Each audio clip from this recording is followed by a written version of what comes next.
Meghan Markle back in the headlines. Oh, Meghan Sussex, because that's what she says in the thing, having given a rare TV interview with Drew Barrymore. And it's all about promoting her new lifestyle show. Joining me now, journalist Bryony Gordon and entertainment reporter Rishi Davda. First of all, I'm going to just say, gosh, they were ever so close. Weren't they in that interview? Have you ever sat that close to somebody you're interviewing? No. I mean, I'd have to be here. Look, I'd have to be here.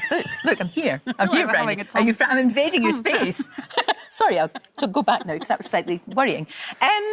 What do we think of this? She's obviously got a thing to sell. She's got a show to sell. She's got all the products and things that are going to be happening. Yeah, there she is. Do you know what? Those are the three words that I would say, having spent quite a lot of time with Meghan. Yeah, you have. There she is. Like, this is the Meghan I have met. I've known her since 2018. So I met her just before she got married to H. And I've been to Montecito and I've been to Frogmore and all of those things. And I've met Lilibet and Archie. And this is just who she is. Yeah. Like, she is a really good hostess with the mostess. Yeah. She's like, the first time we had lunch, she sent me this beautiful handwritten note afterwards, which I was just delighted by, because who sends handwritten notes? You might send a wee text, but she's also, she's sort of, you know, I always say this, they're two quite, and people kind of go, sure, Bryony, but they're two quite ordinary people in quite an extraordinary situation. Right. And whenever I'm with them, I have to kind of remind myself that I'm with the people I hear being spoken about on the news. So I just, this is who she is. And the thing, like I said about the Netflix show, it's not for me. I watched one episode and frankly, I'm not offended in any way by it, but it's just not for me. I just thought it was a bit boring. But having said that, it's not offensive. If you don't want to watch it, don't watch it. But what I do find quite offensive is this notion of people hate watching it. That's so horrible. They can, like, snark. Yeah, that's not nice. I'm like, is hate watching a better way to spend your time than, I don't know, being with your bees or whatever? Or, I'd love to be with bees. This is the thing. Great. Like, I find it astonishing. The vitriol levelled at Meghan is entirely disproportionate to who she is as a person. And, like she's not Vladimir Putin. She's just a mum from California who quite likes making her own bath salts. And I think it says far more about us and the state of the world than it does about Meghan, the way that people respond to her. No, that's a fair comment, I think people have spoken about how they dislike the programme. But I logged into my Netflix this morning and it was the 4th top show in the UK TV programme in the UK. So people are watching it of course they are. and engaging with it. Some people are shocked about how she can cook and keep all the white outfit completely clean. Especially the toddlers. Can we also talk about, I think it's so soothing to my nervous system. I know what you mean. Compared to most of the stuff on Netflix, like the streamer's bread and butter is horrible true crime documentaries. Like, I could waste hours of my life on that streamer reminding myself of how awful the world is and all of the women who have been murdered terribly in all these documentaries. And I, for one, love a show that is just like, it's kind of like ASMR. Yeah, and you know what? That's why I watch Four in a Bed and Come Dine With Me every night. Yeah. I'm obsessed. It's feel good, and she's smiling throughout. I think people who watch do the same. So the interview that she did with Drew Barrymore, does it make her more relatable? Do you think it will change anybody's minds about her?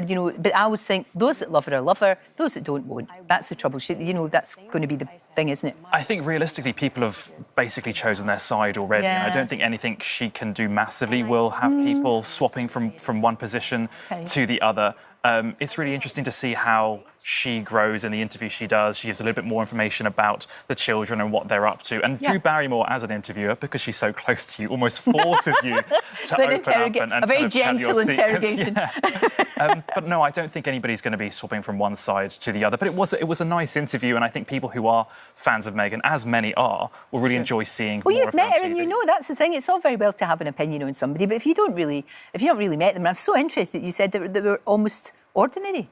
Well, they are, and that's fascinating, I think. And it's just, this is the thing of, like, you can't, she is who she is, and I think that's what actually initially won, people loved her when, back when because she refuses to be anyone else, and, this is who she is. And I kind of like that she's like, well, you may not like it, but I'm not going to stop being it. You know, like, she's not stupid. She knows that if you make a lifestyle show like this, you are going to open yourself up to all the sorts of cynical criticism which we are seeing now. But she's like, I'm going to do it anyway. Well, and as long as they don't sit there trawling through it and looking at all the horrible stuff, because just don't give them the power to do that to you. The launch of Meghan's show With Love was met with global attention. A heartwarming show centered on joy, food, and lifestyle quickly climbed Netflix top 10 lists in multiple countries. But before it could even settle, critics rushed in, determined to tear it down. The media reaction followed a predictable script. British tabloids and entertainment outlets wasted no time branding the series as shallow, unnecessary, and an ego trip. Social media trolls lashed onto the criticism, dissecting everything from the show's aesthetic to Meghan's fruit platters. But let's be honest, the real issue here is not Meghan's show. The real issue is who is allowed to create content without being unfairly picked apart. One of the strangest attacks came from the tabloid claiming Meghan stole ideas from food bloggers. Food influencers Meg Quinn's name was dragged into the fake controversy. But instead of fueling the outrage, Quinn set the record straight. She reminded people that food content is naturally repetitive. No one invented the fruit board or taco spread, but the media needing something negative to say about Meghan, so they manufactured scandal. Another laughable critique. Meghan was mocked for encouraging parents to make fruit salad with their children because, according to critics, no mother has time for that. Think about it. Lifestyle shows have existed for decades, from Martha Stewart to Gwyneth Paltrow.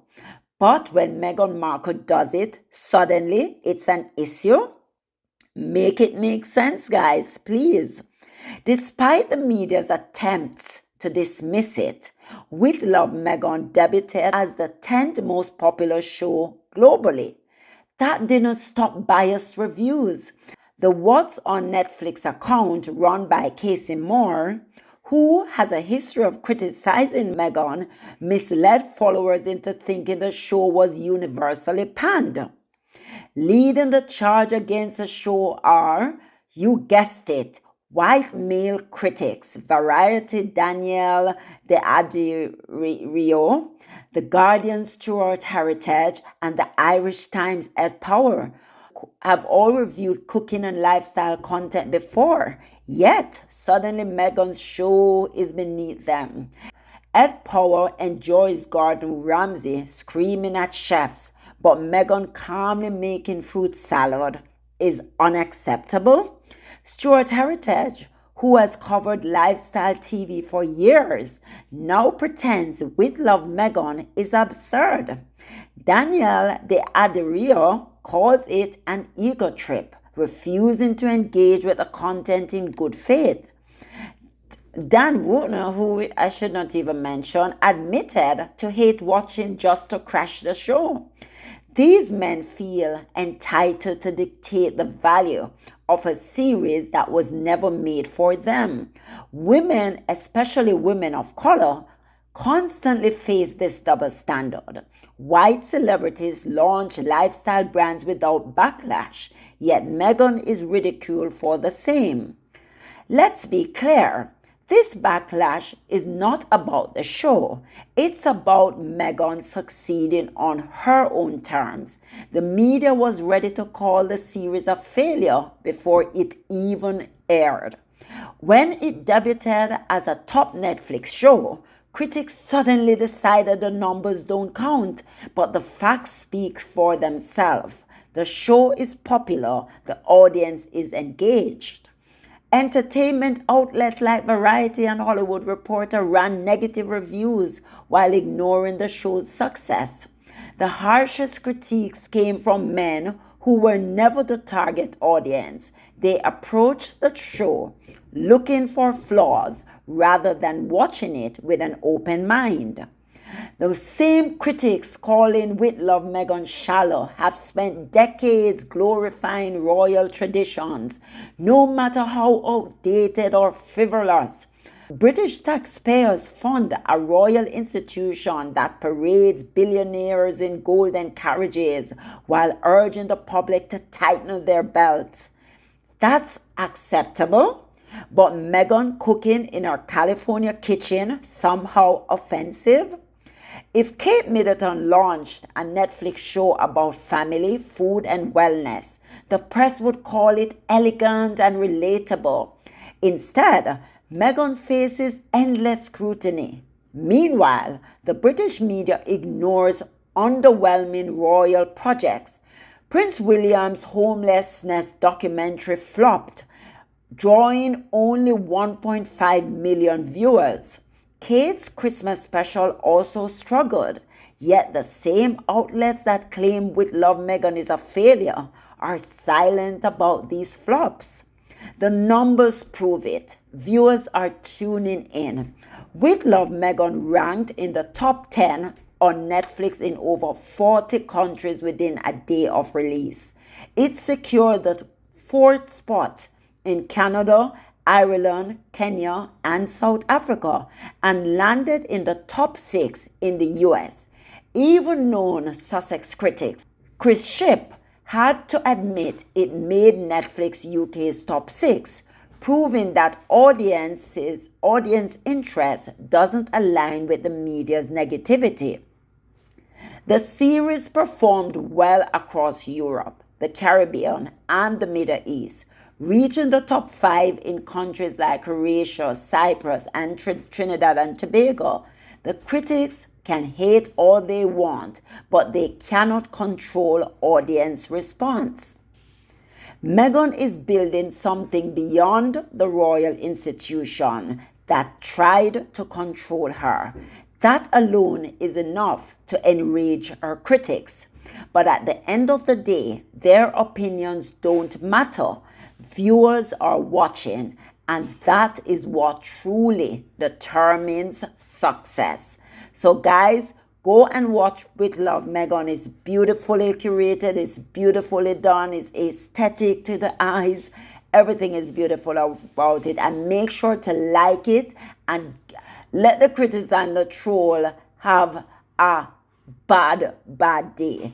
Because at the end of the day, they cannot stop what is coming. Meghan is going to be successful. They can hate watch all they want. They can hate on it all they want. But the numbers do not lie. She is doing well. She's in the top 10. And for a lifestyle show that is excellent in over 47 countries, she is doing well, guys. So let's give her dues. Let's go and support it. Even to make the haters lose, we have to support her because we realize what they're trying to do, what she's up against, and we have to support her. So yes, guys, that's all I wanted to bring you. Please don't forget to like, subscribe, turn on your notification bell so you never miss a beat. Bye.